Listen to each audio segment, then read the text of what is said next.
Jalandhar, Haridwar, Jaipur, Canada, Peethadhish, Yogiraj Shri Shri 1008 Mahamandaleshwar Swami Mohandas Ji Vairagi has undertaken 9 days Khechari Mudra Samadhi, which you are seeing in this video right now. All the vital signs of life like breathing, heartbeat are suspended during this Samadhi. Not even the strands of hair will grow during this time. This is described as the most difficult mudra in the chief yogic text of Hinduism. There is no other example currently known in India who has attained this highest state. The person who masters the stage conquers hunger, thirst, sleep, fatigue, and even death. It took around 35 years of rigorous practice for Swamiji to master this Samadhi. बाबा जी अभी 9 दिवसीय समाधि की अवस्था में हैं, जिसे आप इस चलचित्र में देख रहे हैं। इस अवस्था में जीवन के सभी प्रमुख लक्षण जैसे श्वास प्रश्वास, हृदय स्पंदन आदि सभी क्रियाएं पूर्णतः ठहर गई हैं। और तो और शरीर के बालों के बढ़ने की गति भी पूरी तरह रुक गई है। ये मुद्रा भारतीय योग शास्त्रों में सबसे कठिन मुद्रा मानी जाती है और इस अवस्था को करोड़ों में से कोई एक आध योगी ही प्राप्त कर पाता है। इस मुद्रा को सिद्ध करने पर मनुष्य भूख प्यास, निद्रा थकान, आलस जरा तथा स्वयं मृत्यु पर विजय प्राप्त कर लेता है। ब्रह्म से अभिन्नता अनुभव कर जीवात्मा सदा सर्वदा के लिए मुक्त हो जाती है। स्वामी जी ने 35 वर्ष की कठोर तपस्या के बाद इस अवस्था को प्राप्त किया है।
After 9 days, when it was time for Swamiji to open the Samadhi and come back to the normal consciousness plane, suddenly his Brahma Randhra opened and blood started squirting profusely from it.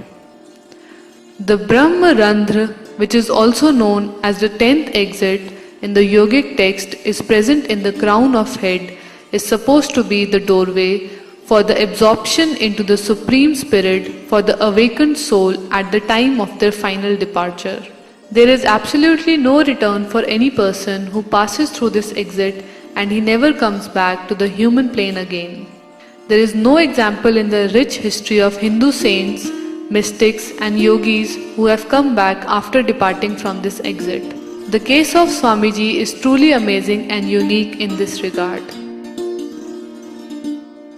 9 दिवस पूर्ण होने पर स्वामी जी द्वारा जब ये समाधि खोलकर साधारण मनुष्य चेतना तल पर उतरने का समय आया, तब एकाएक ब्रह्मरंध्र खुल गया और उसमें से रक्त की धारा तीव्रता से बहना शुरू हो गई। ब्रह्मरंध्र, जो कि योग शास्त्रों में 10वां द्वार भी कहा जाता है, कपाल के ऊपरी भाग में स्थित है। वे आत्माएं जिन्होंने सगुण या निर्गुण ब्रह्म का अपने जीवन काल में साक्षात्कार कर लिया है, केवल वे ही अपने अंतिम प्रस्थान काल में इस दशम द्वार का भेदन करके सर्वव्यापक परमात्मा में सदा सदा के लिए लीन हो जाती हैं और फिर कभी वापस नहीं लौटती। सनातन धर्म की अति प्राचीन परंपरा में एक भी ऐसा संत मुनि या योगी ज्ञात नहीं जो कि इस द्वार से गुजरा हो और फिर पुनः लौट आया हो। इस संदर्भ में स्वामी जी का ये चरित्र अति विलक्षण तथा अद्वितीय है।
Somebody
ये मेरी चोट पता कितनी पुरानी है, 50 साल पुरानी। तो इनके वास्ते आपको और भी जगह पर कितने ये काम देता है बड़ा अच्छा। इसे लगा लेते हैं ना इलास्टिक की वजह से, ये प्रभाव रखता है।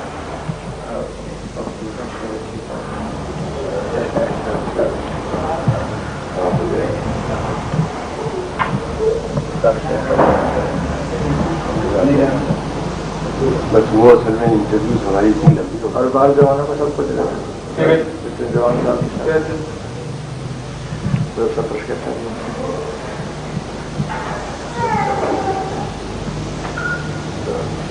और मोटी पर कल मैंने कल चंडीगढ़ से शाम को जब पहुंचा तब मुझे उसने बताया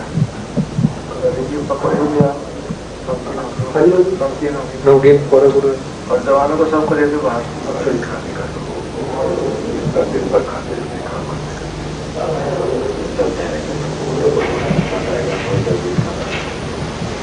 अब मैं एक बात हम तो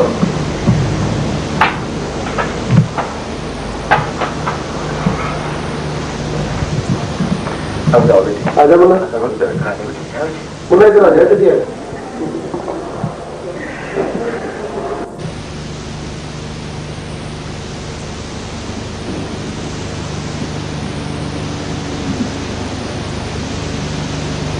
बाबा जी खून बहुत ज्यादा निकला था। खून ये हो कैसे गया बाबा जी? आप समाधि में बैठे थे, बैठे बैठे एकाएक कुछ लगा के जैसे कि वो ऊपर कोई तेज गर्मी आ रही है, कोई ऐसा पता चला कि कोई बहुत तेज दर्द हो रहा हो या कुछ एक आपने फिर जो लोगों ने देखा कि खून बह रहा है, क्योंकि मैंने आपका भाव अभी देखा था बाबा जी पट्टी लगाने के समय, तो लगता है जैसे अंदर से जैसे कोई वो ज्वालामुखी का जैसे वो अंदर से फूटता है ना, कोई चोट बाहर से लगे ना तो बाहर की चीज अंदर की तरफ होती है। एक चोट है कि वो अंदर से कोई चीज अगर बाहर निकल रही हो तो बिल्कुल वो जैसे लगता है बाहर की, ये मेरी समझ में नहीं आया कि ये अंदर से बाहर कैसे निकल रहा है। लेकिन खैर अभी वगैरह तो ठीक है, मैं थोड़ा सा देख लेता हूँ बाबा जी, उसके बाद देखेंगे क्या है। वैसे तो आप लोगों को हम क्या इलाज करेंगे, आप लोग तो अपना खुद ही करते हो।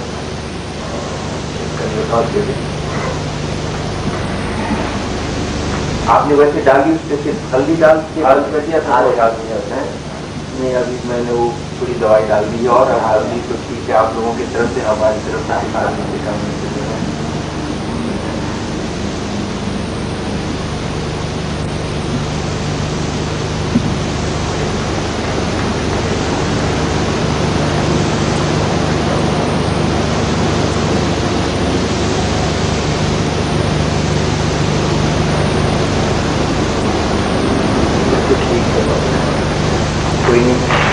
वैसे आपको कमजोरी तो नहीं लगी बाबा जी ज्यादा?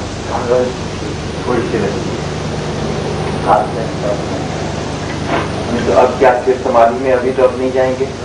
2 साल।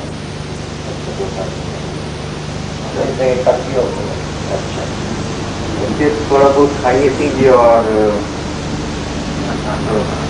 क्या करें, ये सब ठीक ठाक है। वैसे क्या हो जाता बाबा जी, मान लीजिए और अगर मान लीजिए किसी ने नहीं देखी, आज तक से हमारे योग ऐसा कोई कारण कभी नहीं हो सकता जीवन। बड़े बड़े योगी होते हैं, वो हमारे सर ये कहते हैं हमारे योगी कि ये आप ही किया है, इसको क्रिया कपाल कहते हैं कि ये मरने के बाद में क्रिया करते हैं कि यहाँ से 10वां द्वार है। अच्छा, ये दृष्टि हमारे प्राण वायु का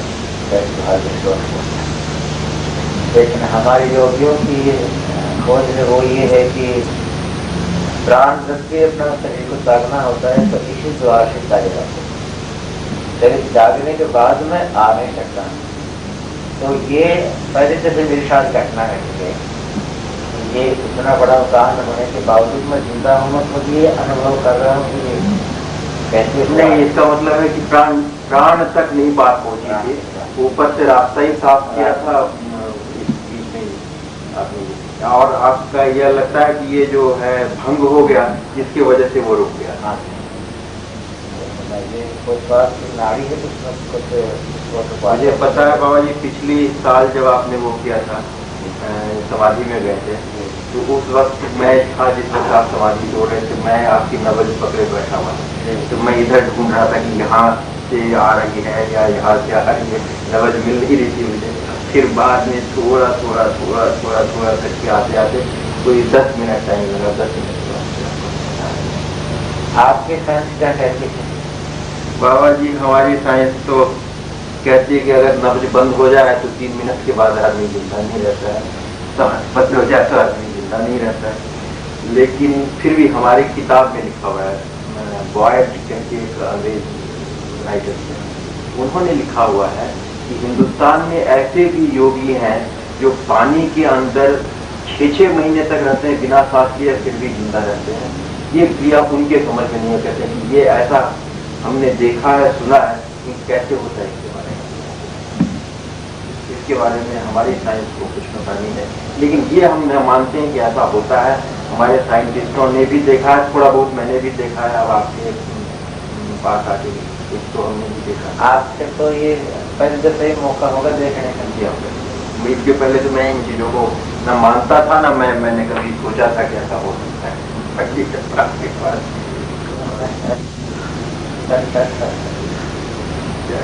हमारे यही इसी के द्वारा बड़े बड़े योगी लोग थे, वो सालों तक वर्षों तक जिंदा रहते थे। इनको बोलते हैं खैतरी मुद्रा। तो ये 35 साल का कोर्स होता है, 35 साल बाद से माइंड ये प्राप्त होती है। लेकिन इनमें कोई अगर गलती कर गया तो वो बिगड़ा हुआ देह का मिस करें, इसमें शरीर गल भी सकता है और शरीर के अंदर कई उपाधि की खड़ी हो सकती है। लेकिन ये ब्रह्मचारी पाड़ने की बिगड़ ये समाधि रचना लगाना असंभव है। तो असली मुक्ति तो ब्रह्मचारी पाड़ है, तो उसकी ये समाधि। वैसे बाबा जी आप आम जिंदगी में देखेंगे एक मेढक जो होता है वो खूब उछलता कूदता है, सब कुछ करता है, लेकिन जब एक टाइम आता है जाड़े के दिन में वो एक जमीन के नीचे चला जाता है, वही मिट्टी के अंदर बिना हिले डुले बहुत दिन तक पड़ा रहता है, 6, 7, 8 महीने तक पड़ा रहता है। उसको कहते हैं हाइबरनेशन। उसी तरह ये भी है कि शरीर की जितनी क्रियाएं हैं इसको आप बिल्कुल कम करके इतना कम कर दीजिए कि आपकी प्राण की जो जरूरतें हैं, ऑक्सीजन की, सूरज की, ये सारी जरूरतें बहुत कम हो जाती हैं। वही मुझे ऐसा लगता है कि योगी लोग वही अपनी सारी क्रियाओं को बिल्कुल कम करके और अपने बाकी शक्ति की रिक्वायरमेंट जो है, जो जरूरत हो सारी ऊर्जा सबसे कठिन नहीं करती हो जाती है। मन और बुद्धि का एक होना समाधि की अवस्था। हमारी योगी प्रक्रियाओं का मान 10 साल तक तो हमको प्राणायाम नाड़ी शोधन करना पड़ता है। नाड़ी शोधन करने के बाद में फिर और उसके बाद अगर कोई जल्दीबाजी करके इसमें थोड़ा बहुत भी कर देगा तो लेकिन ये मेरी साथ में जो घटना है ये तो मेरी समझ में कहा है, आपकी समझ के बाहर है, तो हमारी समझ में कहा है। Even explaining biologically, the renowned doctors and scientists who came for the treatment of Swamiji were highly surprised as to how a person can survive such a massive brain hemorrhage. You can see some eminent doctors like DIG Dr. Jha, Dr. Devi Singh Chauhan, SSP Dr. Upamanyu who are treating Swamiji. Even world famous Dr. Gupta from Newcastle, England, who has performed major brain surgeries, was greatly surprised by Swamiji's recovery. मात्र चिकित्सा शास्त्र की दृष्टि से भी ये घटना इतनी अद्भुत है कि स्वामी जी का इलाज कर रहे बड़े बड़े वैज्ञानिकों तथा चिकित्सा शास्त्रियों को भी ये समझने में बड़ी कठिनाई हुई कि अचानक ये कपाल छिद्र एक विस्फोट की तरह कैसे खुल गया और इसमें से इतना रक्त क्यों बहने लगा तथा कैसे कोई इस तरह मस्तिष्क फट जाने और इतना खून बह जाने के बाद भी जीवित रह सकता है। विश्वख्यात चिकित्सक डॉक्टर गुप्ता, जो कि न्यू कैसल इंग्लैंड के रहने वाले हैं तथा जिन्होंने बड़े बड़े मस्तिष्क के ऑपरेशन किए हैं, वे भी स्वामी जी की ये क्रिया देख कर और फिर उनके ठीक हो जाने पर अचंभित रह गए।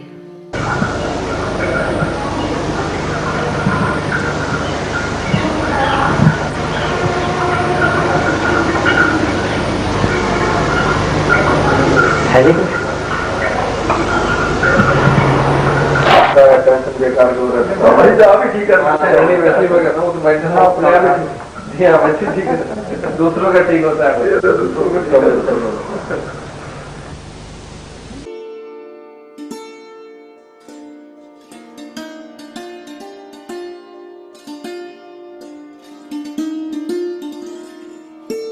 Swamiji has now stopped taking long duration samadhi at the insistence of doctors. Swamiji has crossed 93 years now, but still he is hale and hearty and very active. Swamiji is a very simple person and does not know any pretensions. Maybe this is a reason why a person with such a remarkable spiritual attainment is largely hidden from the eyes of common masses and only his close disciples know about it. Swamiji is so averse to the lure of money that he has taken a vow not to touch money for the last 40 years. His trust manages all the money matters. Swamiji has also opened a charitable school by the name of Swami Mohandas Model School at Jalandhar Bypass, Baba Mohandas Nagar. The basic purpose of the school is to provide quality education to the poor children at a minimal fee. There is also a charitable hospital being run by his trust which caters to the basic healthcare needs of the poor. His whole life has been dedicated to the service of mankind, to spread truth and love and cultivating noble virtues in the heart of every man.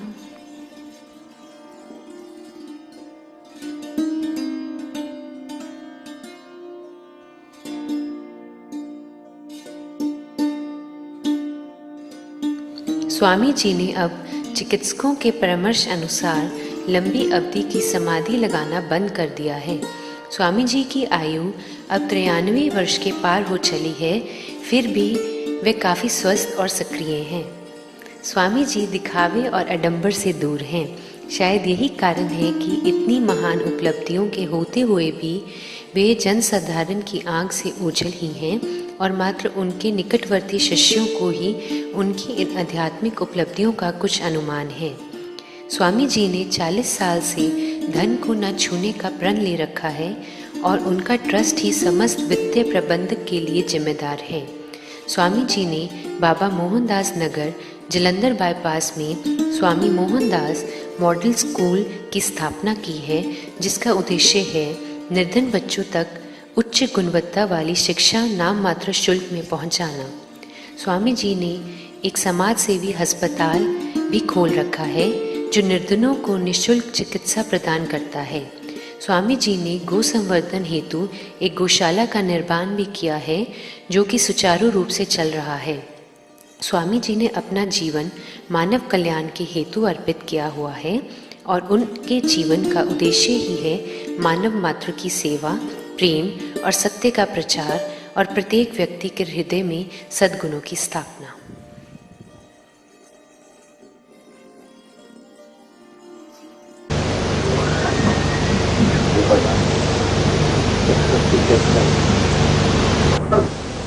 This is the hardest thing in the body. So how can this happen that so much blood has gone out of it and suddenly without any injury or hitting, how this whole came out? It is very Firstly, let's take that whenever there is any injury to the skull, it bleeds. It bleeds profusely because this portion of our body, it has got the most vital instrument of our body, which has to be protected. yes. But that is why it is so hard. It's hard and it's very vascular. Yes. The maximum blood vessels, maximum blood supply is in Yes. this area. To the extent की जो हमारे वो जो blood supply हो रही है, जो circulation हो रहा है, so maximum blood goes to this side. I mean, as per the area and all that.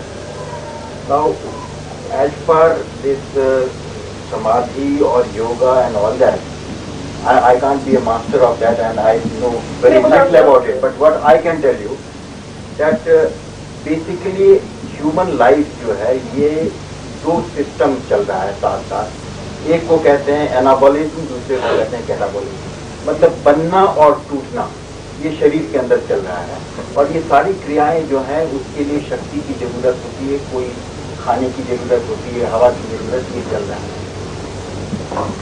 योगियों में कुछ ऐसी ताकत है कि वो अपनी इस जरूरत को इतना कम कर देता है, बिल्कुल कम करते करते उसको बिल्कुल शून्य की तरफ ले जाता है कि जैसे एक मुर्दे को खाने और हवा की जरूरत नहीं होती है, उसी तरह उसके शरीर को, वो उसकी आत्मा जागृत होती है, वो जिंदा होता है, लेकिन फिर भी वो अपने शरीर की सारी क्रियाओं को बिल्कुल बंद कर देता है।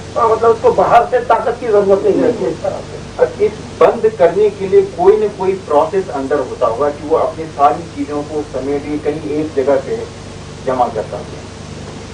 मुझे ऐसा लगता है कि इसको जब हम पेरी को रोकते हैं और धीरे धीरे फ्लो को धीरे धीरे वापस अपनी तरफ लाते हैं, जरूर कोई न कोई प्रेशर होगा जो कि दिमाग के ऊपर जाता होगा। और आपने छोटे बच्चों को देखा होगा कि बच्चा पैदा होता है, उसके कुछ महीने तक इस जगह पे जो यहाँ पर बिल्कुल सॉफ्ट होता है कि वहां पर अगर आप एक पिन भी चुभो दें तो वो अंदर चला जाए। ये जो डेवलपमेंट है, बोन्स बढ़ते हैं फिर आपस में मिलते हैं, फिर भी उस जगह पे यहाँ पे सबसे कमजोर जगह यही है और बड़ी पतली सी झिल्ली सी होती है। आपने तो डॉक्टर इलाज भी किया है, देखा था, तो ये वही पॉइंट है जो वही पॉइंट है। और मजे की बात यह है कि जैसा कि कोई भी जो वुंड होता है, आप किसी को छुरा मारेंगे तो जो स्किन है, जब छुरा मारेंगे अंदर जाएगी तो स्किन भी वो उसकी अंदर की तरफ। उसी तरह कोई चीज अगर अंदर से बाहर निकल रही है तो स्किन जब बाहर निकल रही तो अंदर वाली चीज ऐसे बाहर, स्किन बाहर। वो तो मेडिकल जूरिस्प्रूडेंस में भी मानते हैं डॉक्टर, ये एग्जिट वुंड है, ये दूसरा वुंड है। तो अगर किसी चीज से इनको चोट लगी तो या ये समाधि में से कोई चीज गिर गई, ये मैं अपनी तरफ से बता रहा हूँ, तो नेचुरली अगर कोई चीज प्रेस किया है तो वो स्किन को लेसरेट करेगा और वो उसकी जो है एज जो है अंदर की तरफ। इनको जब मैंने देखा खोल के तो देखता हूँ कि वो जो उसकी एज जो है वो बाहर की तरफ। अब एक तो वुंड ऑफ एग्जिट है, लेकिन वुंड ऑफ एंट्रेंस। मतलब ऐसा तो नहीं है कि नीचे से मुझे ऐसा लगता है कि जो इन्होंने जो सब दिमाग को तो खून चाहिए सबसे ज्यादा, इन्होंने जो ऊपर खून जमा करके रखा हुआ था वो या तो ज्यादा हो गया या उसकी कैपेसिटी कुछ हो गया जिसकी वजह से वहां पर, और एक छोटी सी भी लीकेज अगर हो तो वो फिर जब उससे आप निकलने लगता है तो धीरे धीरे बड़ा हो जाता है। तकरीबन इतने साइज का लेसरेशन था और वो मतलब माइंड में जितना भी ब्लड यहाँ पर था वो सभी उसके जरिए। ऐसे भी आप देखते हैं गुस्से में आप यूं करते दिल मिलाते हैं तो आपकी ये सारी नसें ये भर जाती हैं, फूल जाता है, आंखें बाहर निकलने लगती। क्यों? ब्लड फ्लो उसका बढ़ जाता है उसका। तो मेरे समझ से फिजियोलॉजिकली यही कुछ रीजन रहा होगा, बाकी अब पर मेडिकल साइंस भी कोई समाधि को नहीं, समाधि मेडिकल साइंस हर उस चीज को मानता है जिसके बारे में उसको नॉलेज ना हो, क्योंकि समाधि के बारे में बॉयड पैथोलॉजी की किताब हमारी है जिसमें बीमारी के बारे में सब कुछ लिखा हुआ है। उसमें भी ये लिखा हुआ है कि आदमी बिना ऑक्सीजन के इतने मिनट से ज्यादा जिंदा नहीं रह सकता है, बिना पानी के इतने दिन से ज्यादा जिंदा नहीं रह सकता है, ये सारी चीजें। लेकिन उसने कहा कि हिंदुस्तान में ऐसे योगी हैं जो पानी के अंदर बैठ जाते हैं, समाधि ले लेते हैं और 6-6 महीना नहीं निकलते हैं, फिर भी बाद में जिंदा निकलते हैं। ये मेरी समझ में नहीं आया, ये कैसे? तो मेडिकल साइंस कुछ नहीं कर सकती।